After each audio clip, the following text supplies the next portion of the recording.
Oi, eu sou a Tati Bernardi, escritora e colunista da Folha de São Paulo, e essa é a terceira temporada do podcast Meu Inconsciente Coletivo. Aqui, caso você ainda não saiba, eu me deito no divã com os melhores psicanalistas, psicólogos e psiquiatras do país e conto tudo o que há de mais inconfessável perturbando a minha mente. Mas eu duvido que você não vá se reconhecer em temas como: existem pessoas que não se apaixonam? Vida sexual combina com antidepressivo? E o amor nos tempos do capitalismo, como fica? Tem também amor pelos filhos, paixão pelos estudos, relacionamento aberto. Sim, foi tanto sucesso que eu resolvi continuar com o tema da segunda temporada, o amor.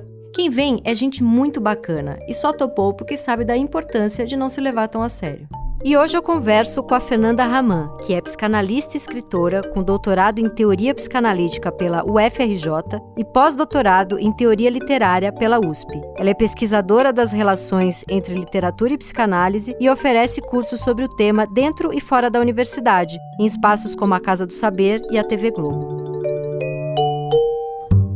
Fernanda, quero começar te contando uma cena. Quando eu fiz 18 anos, a minha mãe me perguntou o que eu queria de presente, de aniversário, e eu falei para minha mãe que eu queria ir num show do Roberto Carlos com ela, porque eu passei boa parte da minha adolescência e juventude vendo aqueles especiais do Roberto Carlos, eu e minha mãe. Nós duas chorávamos vendo o Roberto Carlos, principalmente quando ele cantava Detalhes, a gente quase infartava. E aí eu falei: mãe, eu quero ir com você ver um show do Roberto Carlos. Aí fui eu, minha mãe, uma prima da minha mãe, que é a minha tia Ivone, e a gente chorou aquele show inteiro, até no Nossa Senhora me dê a mão, cuida do meu coração. Eu chorei, meu Deus, como eu chorei. E era um monte de mulher, e aí eu nunca vou esquecer da cena, a hora que a gente foi embora do show, eu, minha mãe e essa minha tia, a gente esperando um táxi, e passava um monte de homem buzinando e rindo da nossa cara na rua. Suas trouxas! Eu nunca vou esquecer essa cena. Aquela cena foi muito o que eu faço com o meu romantismo? Será que ele tem lugar no mundo, né? Infelizmente, a minha... Agora não pode falar opção sexual, né? Como que é o certo de falar agora? Orientação? Orientação, eu falei opção outro dia e com toda a razão me corrigiram. A minha orientação sexual, infelizmente, ela é heterossexual, então eu tenho que arcar com esse ônus de gostar de homens e eles tirarem um pouco de sarro do meu romantismo. Mas ao longo da vida encontrei vários que entraram no jogo e... não jogo, né? Entraram no amor. Agora, eu queria, assim, esse é o último episódio dessa temporada sobre o amor. Eu tô às voltas com uma angústia grande que eu fico me perguntando se ainda tem lugar para mim no mundo, se eu sou uma última romântica. Quero te contar que eu ouvia sempre uma mesma frase, que eu já falei aqui repetidamente nesse podcast, que é a seguinte frase: a gente começou indo tão rápido e sentindo tanto e dizendo tanto e vivendo tanto, aquela rapidez toda de começo, e eu já muito romântica, eu já no terceiro encontro ouvindo Roberto Carlos e chorando, que isso de certa forma matava o amor. E isso para mim é um negócio que eu nunca vou entender direito. Qual que é o problema de eu demonstrar o meu encantamento por alguém? Por que você acha que isso pode ser assustador para alguém, Fernanda? Primeiro, Tati, eu queria te dizer que o Roberto Carlos é homem, né? É verdade! Maravilhosa. E ele tem Roberto, uma me liga. música. Ele tem até aquela música bonita que eu sou um amante à moda antiga, do tempo do tipo que ainda manda flores, né? Sim. Ou seja, ele também de alguma forma se sentia antigo, né? Com essa denominação de romântico, né? Sim. Que curiosamente é alguma coisa que nos remete à antiguidade, não à antiguidade, à modernidade, porque stricto sensu o romantismo é alguma coisa, né? Que teve início ali no século XVIII, com toda a literatura e a música, com tudo que surgiu e que contaminou a cultura desde então, mas eu sinto que isso ainda tem impacto na nossa cultura. Sim. Né? Mas eu sinto que hoje, talvez eu tenha uma impressão de que há um romantismo velado, porque o romantismo ele é uma certa ideologia, não sei se ideologia é a palavra correta, o romantismo é um ideal, melhor dizendo, individualista, né? É a ideia de que o outro vai preencher a sua falta. Todos nós somos constituídos de uma falta e a gente vai encontrar um outro que vai preencher a nossa falta. E aí a gente vai se sentir inteiro, finalmente. Né? Alma gêmea. alma gêmea, desde Platão, na verdade, né? No Banquete, que você tinha o mito do andrógeno, né? Que eram seres de 4 pernas, 4 braços, e que um dia foram cindidos no meio por Zeus e foram condenados a passar o resto da vida procurando a sua outra metade, né? Os gregos, eles eram proto-sujeitos. A Idade Média veio romper com um certo individualismo precoce, o individualismo quase brotando ali, né, que depois a gente só pôde encontrar plenamente brotado na modernidade, né? Então a gente é marcado por essa falta, pela busca, por essa completude, e eu acho que até hoje, só que hoje eu sinto que o narcisismo contemporâneo, ele agrega a esse ideal um outro ideal fortíssimo, que é um ideal de liberdade. É um ideal de liberdade que acaba casando com o que o Lacan chama de delírio de autonomia do neurótico, né? O neurótico acha, nós, né, no caso, que tem controle. Achamos e que podemos ser autônomos e sozinhos, né? Que a gente pode se bastar, né? Então eu sinto que algumas pessoas têm uma dificuldade de conciliar esses dois ideais. De um lado, a busca por alguém que complete o seu ser, e de outro, a vontade de uma liberdade total, sem restrições, sem limites, sem concessões. Sim. Né?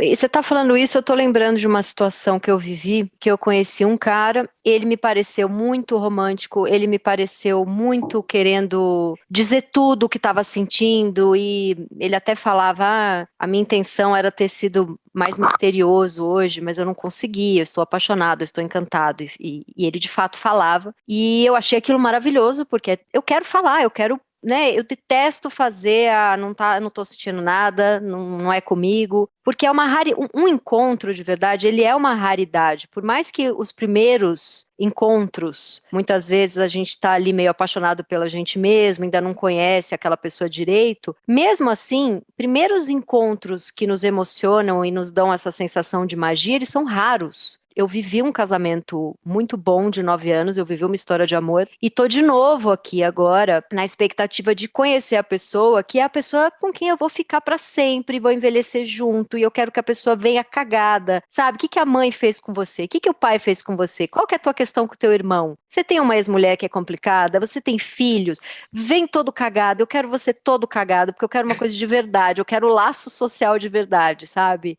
Sabe, aonde que a gente vai entrar um na vida do outro? Eu quero ouvir teus traumas, eu quero ouvir o que te faz feliz, eu quero, sabe, que seja aquele sexo de poder falar o que gosta, de intimidade, uma coisa muito real, muito verdadeira. Isso é muito uma missão de vida, assim, para mim. Eu não consigo, eu sou muito feliz no meu trabalho, eu sou muito feliz com a minha filha, mas eu busco isso, assim, eu não vou ser feliz. Essa coisa de ser feliz, não ser feliz, né? A gente começa a ler muito livro e descobre que essa frase, intelectualmente falando, ela é tão rasa, mas eu vou ser rasa aqui, porque eu tô a fim de ser brega. Para ser brega, às vezes a gente precisa falar umas frases feitas. Eu não vou ser feliz sem ter esse encontro desse amor, desse próximo amor, que seja um amor que dure, que seja, enfim, real de verdade, que eu possa ser eu mesma, que eu possa falar minhas coisas sem assustar, sabe? Que a pessoa não chegue cheia de medo, cheia de muros e cheia de agora não, agora daqui a pouco, tenho dúvida. Mas o que eu ia te contar é que eu conheci um cara que veio nessa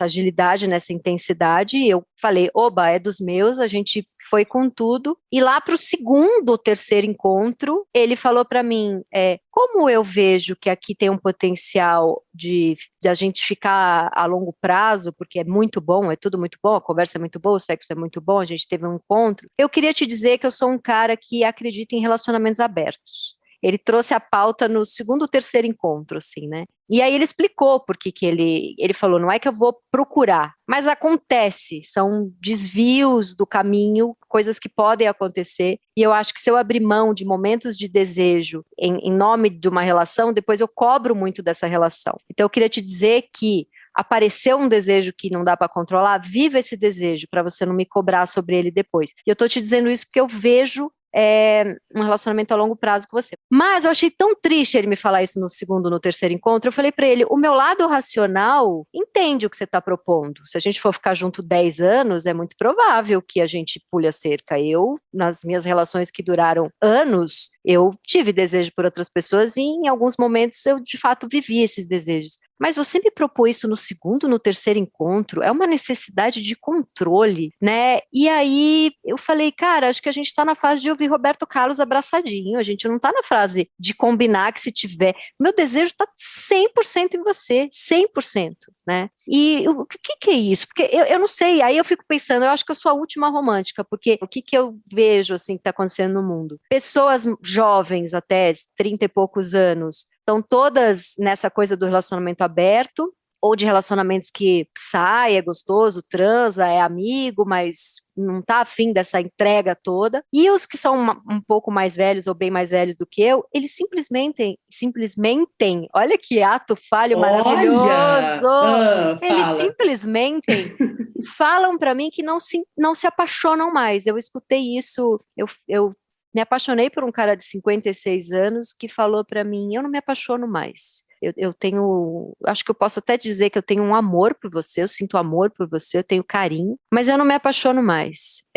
Isso tudo, desse amor, dessa expectativa toda do amor, eu não sinto. E aí eu fiquei pensando, será que os jovens querem suruba e assim, parece que os jovens querem trazer mais gente e os velhos não querem nem se trazer, sabe? E aí eu tô um pouco perdida. Será que eu sou a última romântica? Essa é a pergunta que eu queria fazer, já que é o último episódio da temporada Amor. Será que eu sou a última romântica? Para onde eu vou, Fernanda?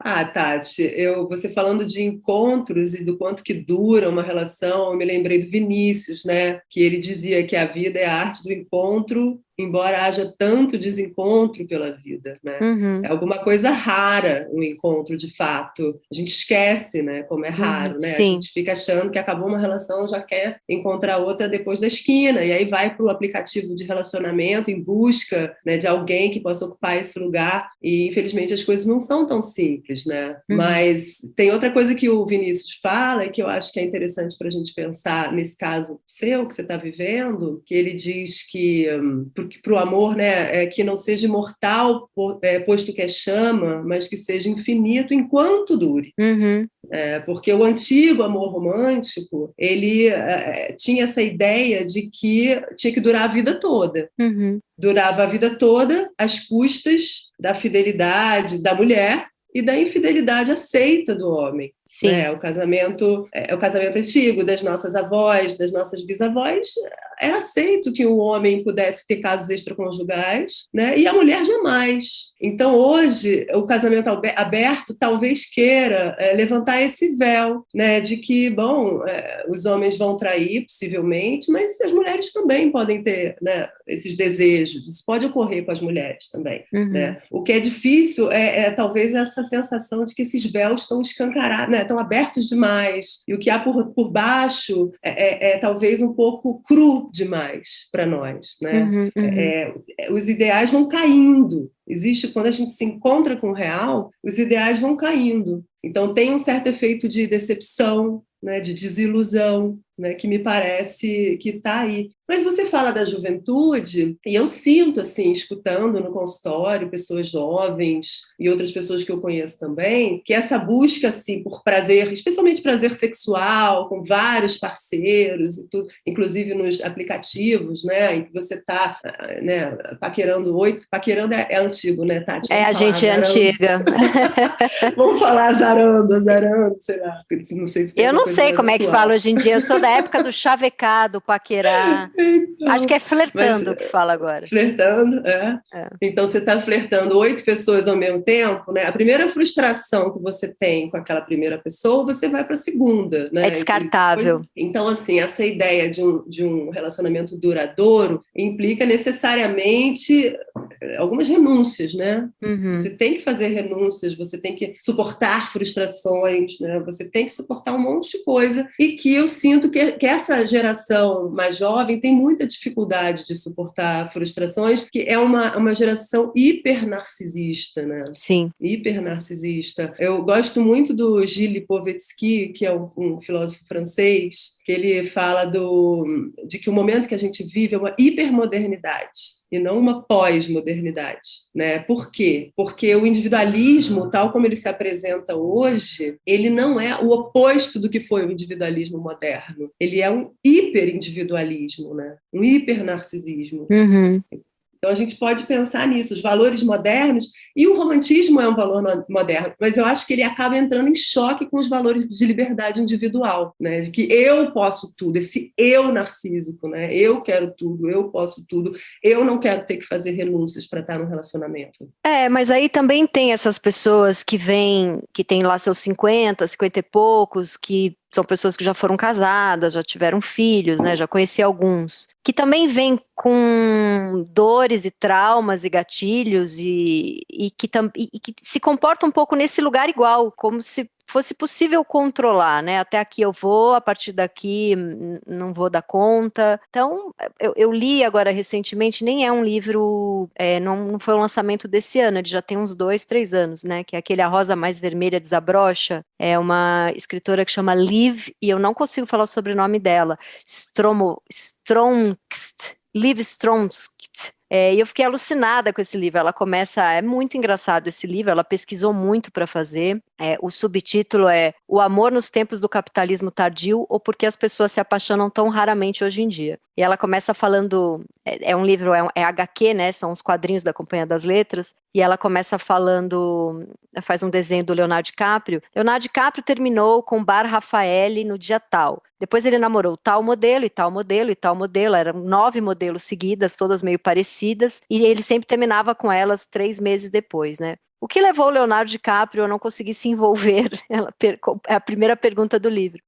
De forma mais íntima e, enfim, fazer algum laço com essas mulheres, né? Porque todas elas se tornavam absolutamente descartáveis ali de forma tão rápida. E aí ela, enfim, faz todo um estudo. O livro é sensacional, assim. Eu fiquei um pouco. Ele explicou várias coisas para mim. Inclusive, o livro fala um negócio que eu acho genial, que assim, o homem ele está perdendo o poder, né? A mulher agora pode, deve, e de fato acontece, ganhar mais do que ele. Em alguns lugares ainda tem muito machismo, mas isso está mudando. Então ele tem chefa mulher, e o tempo inteiro ele lê matérias escritas por mulheres, e ele recebe o salário dele vindo de uma mulher, e talvez ele tenha tido uma ex-mulher que mandava nele por muitos anos, né? Então onde que ele exerce o poder dele? Ele exerce o poder dele nesses relacionamentos em que ele diz, até aqui eu vou, ele controla a relação sexual dele, ele controla, o poder dele está em não dar amor, é o único poder que restou para o homem, é esse, né?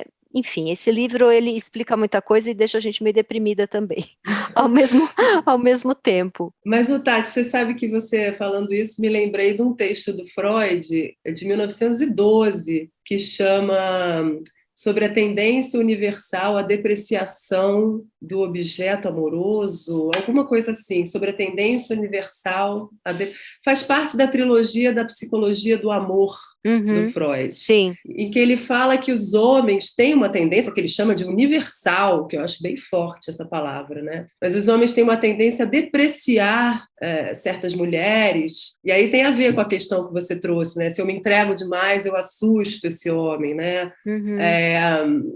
Os homens têm uma tendência a depreciar um certo tipo de mulher, mais libidinosa, que demonstre mais facilmente. Ele fala especificamente dos impulsos sexuais, né? O que hoje não está tão distante do que a gente vê que existe até hoje homens que separam, por exemplo, mulher para casar e mulher para transar, por exemplo. Sim. É o medo do desejo da mulher, né? Exatamente. E, de alguma forma, o Freud associa isso a questões edípicas, né? Ao recalque do amor pela mãe, né? Que o homem precisa se defender de tal forma do amor que ele sente por essa primeira mulher, né? Que quando ele encontra outras mulheres que despertam o desejo dele com essa força, muitas vezes eles precisam se defender. Né? Fernanda, então existe a pessoa que sai de uma relação estando apaixonada? Isso não é papo furado? Eu vou abrir mão desse relacionamento justamente porque estou muito apaixonado.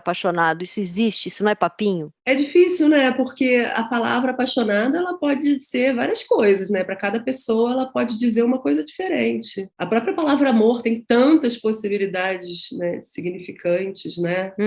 Então, é difícil dizer isso, né? Para cada um. O que eu acho que hoje existe é uma tentativa das pessoas preservarem o seu ego, né? De se defenderem de uma forma que elas acabam entrando em relacionamentos que o Bauman chama de líquidos, né? de relacionamentos líquidos, né? São relacionamentos que acabam não se aprofundando, porque eu não quero me frustrar, eu não quero ser entregar, rejeitada. eu não... Exatamente, né? Correr esses riscos, né? O Lacan diz que o amar é dar o que não se tem. Você dá esse afeto, essa coisa que às vezes nem você tem, mas você dá para o outro, né? Então é uma entrega que não é fácil de fazer. Sim. E a pessoa que fica, que nem eu, vendo filme romântico e chorando, escutando o Roberto Carlos e chorando, essa pessoa é uma chata de galocha, que tem que fazer muita terapia? Ou você acha que é possível falar sobre isso e ter um lugar de poder e de sensualidade? Porque às vezes eu fico, nesse livro da Rosa Mais Vermelha Desabrocha, ela fala outra coisa muito interessante, que aí, como o homem entende que o único poder que ele tem frente a essa mulher que deseja, que manda, que ganha mais, que paga o salário dele, é negar o sexo, negar o desejo dele, negar a entrega dele, é o único poder que ele tem, mas a gente vive tempos de competição, né? Tudo é uma competição, então o que as mulheres estão fazendo é, eu também não queria.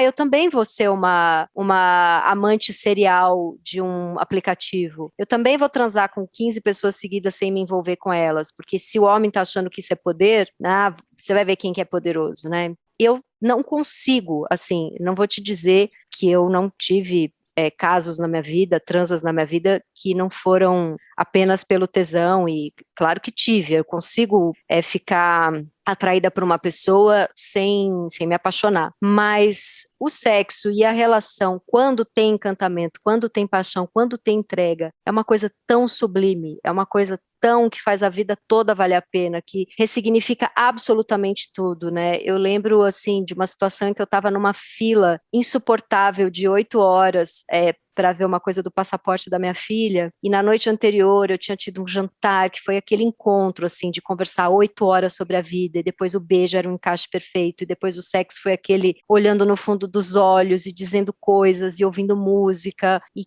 como isso é raro, e como tem um monte de gente que não quer viver isso, né? Então eu tava naquela fila como se eu tivesse, sei lá, chegando no céu, assim, eu aguentaria 30 horas de uma fila para visto, sabe? Então isso é muito, eu sou um pouco viciada nisso, assim, né? E eu queria muito que isso não fosse tão,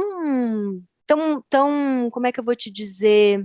Essas coisas, elas parecem, aonde eu quero chegar é que a coisa mais bonita e importante da vida, né? Eu não diria mais importante e bonita, porque hoje em dia eu experimentei a maternidade, mas paralela ao lado da maternidade, uma das coisas mais importantes e bonitas da vida, que é esse encontro amoroso, é impressionante como ele é fugaz, como ele as minhas relações que duraram mais tempo foram relações que partiram de um outro lugar, que não partiram desse encantamento escandaloso que invade a minha vida de uma cor, como se eu tivesse drogada, assim, sabe? Só que eu não queria abrir mão disso. Eu queria viver um relacionamento que durasse, que fosse de parceria, que fosse de construção e ter essas cores. Será que é possível ou uma coisa impossibilita a outra? Nossa, é uma pergunta forte, né, Tati? Porque aí me dá a impressão que você está falando de coisas, justamente como eu dizia, né, coisas diferentes. Uma coisa é o que a gente costuma chamar de paixão e uma coisa é o que a gente costuma chamar de amor,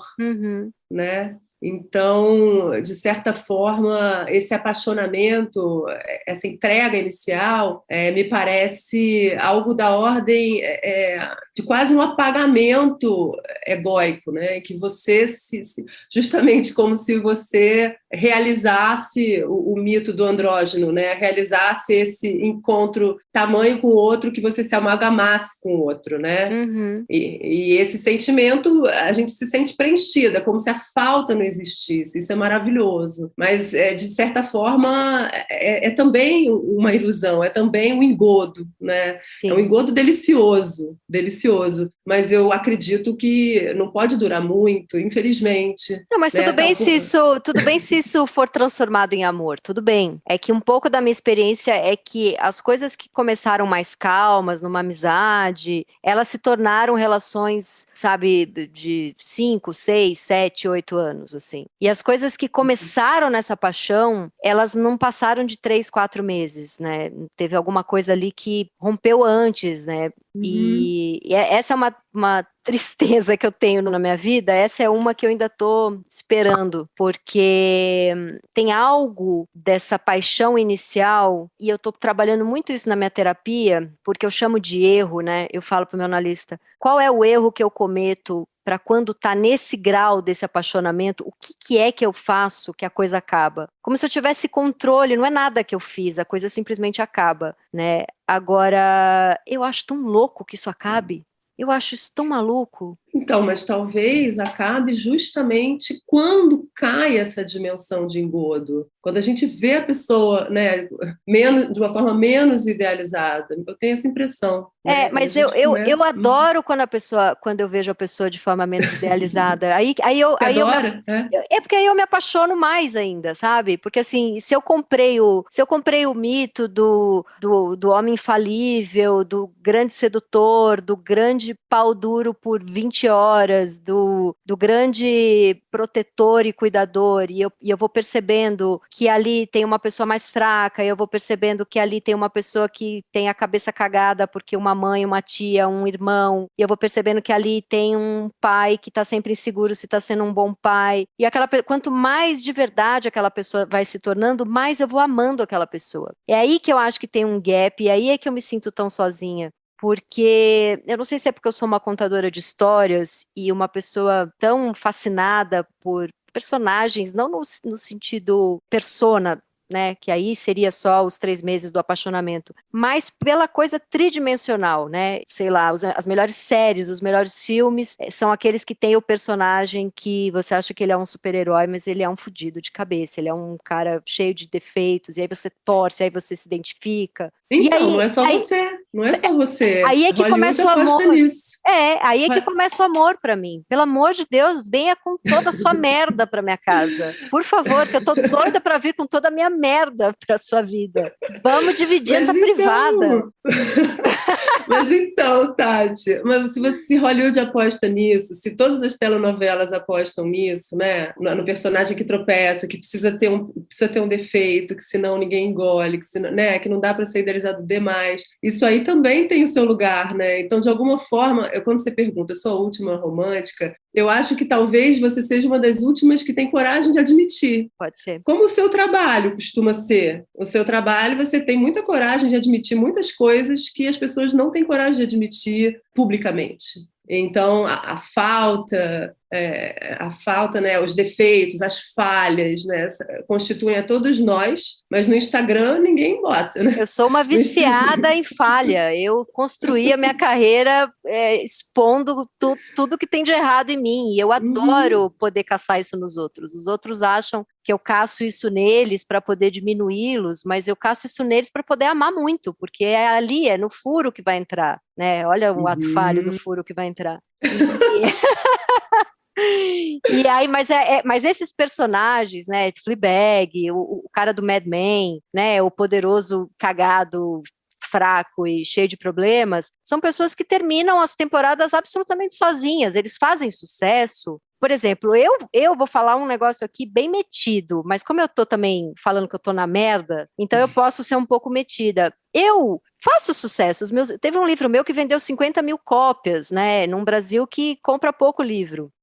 Os meus podcasts aqui, que eu fico falando de mim, eles ficam ali entre os mais ouvidos. Então, tem muita gente que me ouve e gosta, assim como curtiu lá a Fleabag, assim como curtem a personagem fodida da novela ou da série. Mas elas terminam as temporadas sozinhas, né? Tem algo da minha exposição, do meu rasgar em praça pública, da minha necessidade de romantismo, do tanto que eu vou rápido e quero e me exponho e me mostro como essa pessoa disponível e afim, que faz com que as pessoas se identifiquem muito comigo e consumam o meu material, para usar até uma expressão que também me causa solidão, porque eu me sinto mais consumida do que amada. Eu resolvi ser ousada na minha vida, que eu vou apostar em algo que eu não sei se existe. Eu vou apostar em algo que eu nunca tive, sabe? E nisso eu posso estar sendo bem ingênua, eu tenho 42 anos, eu leio psicanálise há uns 5, 6 anos, e eu ainda amo e tenho a expectativa de uma menina de 15 com o seu diáriozinho, sabe? E eu não consigo abrir mão disso. Eu ainda... E acho que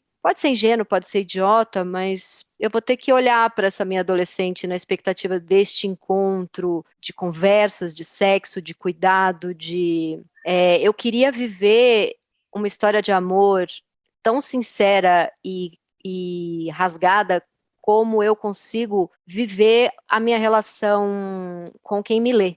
Porque eu tenho coragem de dizer aquelas coisas e as pessoas têm coragem de ler. Eu queria ter coragem de dizer essas coisas e as pessoas terem coragem de me amar. Não só como escritora, mas como um ser humano. E só que eu acho que tem algo aí que não é sexy. Eu seria sexy se eu fizesse o tipo, não preciso de ninguém, eu tô tranquila, eu preciso pra caralho de alguém. E eu não tô nem aí se isso vai assustar 99% das pessoas, porque eu estou apostando nesse 1%. Apostei alto na minha vida, eu larguei todos os meus empregos apostando que eu teria como me sustentar sendo um tipo muito peculiar de artista, e eu apostei, enfim, que não seria ridículo ter um podcast de psicanálise falando de mim mesma, e eu acabei de ganhar um prêmio aqui do Spotify, que o podcast foi em primeiro lugar, e eu queria apostar alto nesse 0,1% aí, que não vai ter, eu não sei, é ridículo tudo isso que eu tô falando, mas eu não tô nem aí, sabe? Uhum.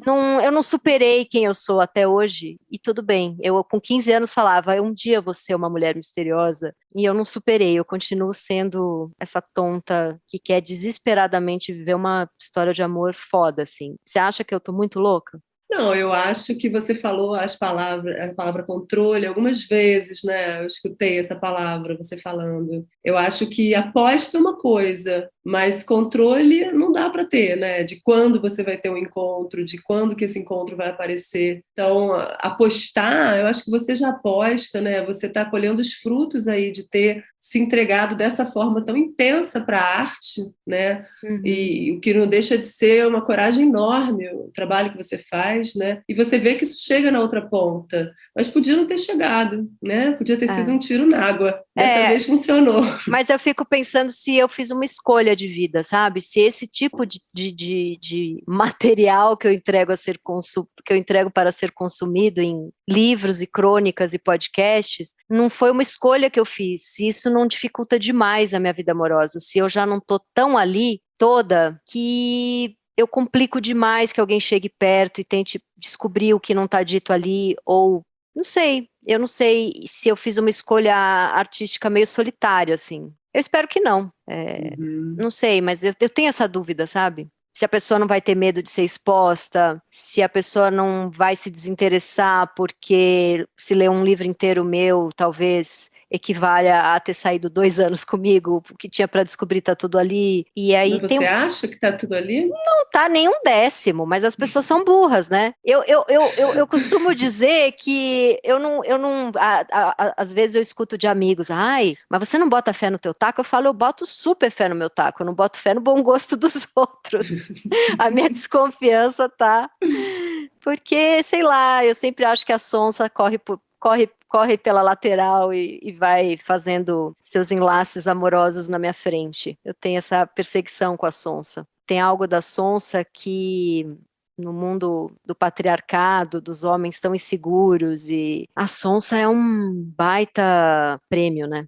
E sei lá, talvez seja raro bancar uma mulher que tá ali falando, dando a real sobre as angústias dela, sobre os buracos, e bancar, poder estar do lado de uma mulher que também ri do que acontece com ela e ri de quem está em torno dela. Isso é difícil também para alguém, né? Tenho amigos que me contam histórias e falam, pelo amor de Deus, não conta isso para ninguém. Ah, eu sei que você vai contar. Aí eu falo, e tá doido para que eu conte? Não sei, Fernanda, eu queria que você me desse uma dica bem capricho, de 5 passos, tô brincando. Não quero isso, não. Posso te falar uma coisa? Pode. Eu acho essa experiência desse podcast muito curiosa. Eu já tinha escutado um episódio há tempos. Eu achei interessantíssima a ideia. Meu inconsciente, olha o ato falho meu da minha parte agora. Meu inconsciente coletivo, porque diz muito bem disso que você faz, né? De expor as suas questões, mas você faz isso com tanta honestidade que as pessoas se reconhecem, né? Então, é estranho, porque te escutando, em alguns momentos eu me senti quase como se eu tivesse, de fato, te atendendo numa sessão. E eu faço terapia com as pessoas que vêm aqui. Eu tive vários momentos de clareza de questões neuróticas da minha vida nesse podcast, assim. E aí eu queria Fala. Não, fala. Não, eu queria te dizer isso, né? Que que laço que você faz, né? Que laço que você produz com as pessoas que te escutam, né? Que eu tô te escutando, assim, que você tá dizendo que tá se sentindo sozinha, né? Mas tem alguma coisa, assim, que você suscita a companhia de muita gente, né? Muita gente te escuta e é tocado pelo que você diz, né? Isso não é pouca coisa. E acho também que a solidão é alguma coisa que é importante a gente aprender a suportar, né, Tati? Para que um dia ela possa, de alguma forma, ser aliviada por um novo encontro, né? Mas não dá para querer agendar esse encontro, né, de antemão, ou ficar ansiosa demais para que ele aconteça, né? Não é alguma coisa que a gente possa ter mestria sobre, né? Sim. E aí eu queria te falar que eu descobri recentemente que existem os aromânticos. Você já leu sobre os aromânticos? Agora eles têm bandeira, né? Eles são, eu não sei se eu digo uma identidade, uma orientação sexual, enfim, na minha ignorância é um pouco nebuloso. Mas são pessoas que podem se interessar ou não por sexo, podem namorar ou ter relacionamentos mais superficiais, são heterossexuais, gays, bi, trans, não é uma questão de orientação sexual nem de gênero, mas eles não querem nada que seja romântico. Aí no primeiro momento eu pensei, bom, tudo bem, eu também não quero que peçam minha mão em casamento para o meu pai, ou que me levem toda semana num restaurante à luz de velas e paguem a conta. O meu romantismo ele está longe de ser conectado a algo conservador. Mas aí eu comecei a ler, entrei em redes sociais, em grupos de discussão dos aromânticos, e eles falam que eles não gostam do olho no olho, de escutar a música junto, de ficar de mão dada depois do sexo, do beijo na boca mais longo, de declarações de amor.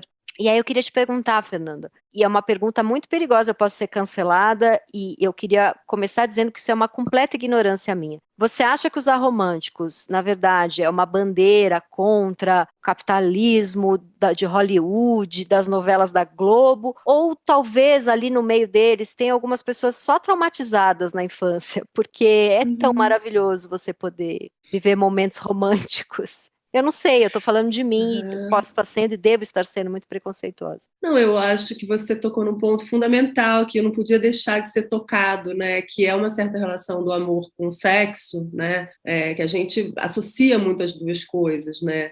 Então eu fico pensando assim, o sexual, como é difícil, né? Como é difícil lidar com o sexual e como que a gente vai se relacionar com o outro. Isso é uma questão para todo mundo. A gente acha que está todo mundo feliz no Instagram, mas tem alguma coisa velada de uma dificuldade de todo mundo. Acho que é o Domingos de Oliveira que tem uma peça que se chama Todo Mundo Tem Problemas Sexuais. Sim.